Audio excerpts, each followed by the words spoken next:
So we're back at the Lodges at Canmore today for our latest listing. It's in the Grizzly building, which is the most recent building at the Lodges at Canmore to be built. It's a south-facing unit. We've got 3 bedrooms, 2 bathrooms. The Lodges has hot tubs, workout rooms, and an outdoor pool. And we are minutes from downtown and Spring Creek, and everything is within easy walking distance. Let's go and take a look.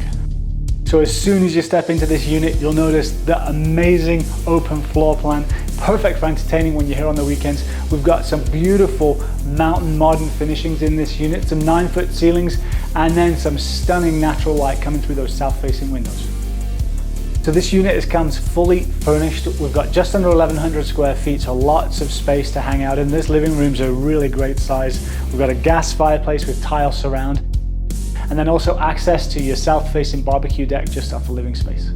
The deck's the perfect place to hang out in the summertime. The south-facing views, the nice privacy with all these trees, and the peek-of-view views of all the mountains. So this unit is zoned for Airbnb, so you can rent this out by the night. It's a 3-bedroom unit, as we've said, and they're very rare in Canmore, so it's a great opportunity to own a larger unit that can generate more revenue for you. And it comes fully furnished, as we said earlier, but also comes with a fully stocked kitchen.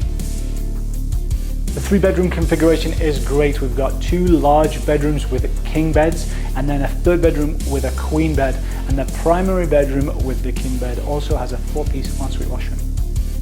Additionally, we have another 4-piece washroom to service the other 2 bedrooms.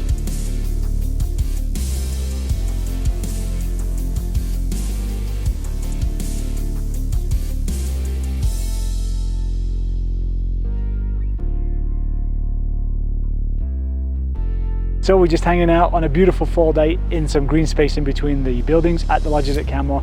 As always, thanks for watching this listing video. If you've got any questions, my contact information is below. And as always, we've got some great videos coming in the next few weeks, so don't forget to click that subscribe button.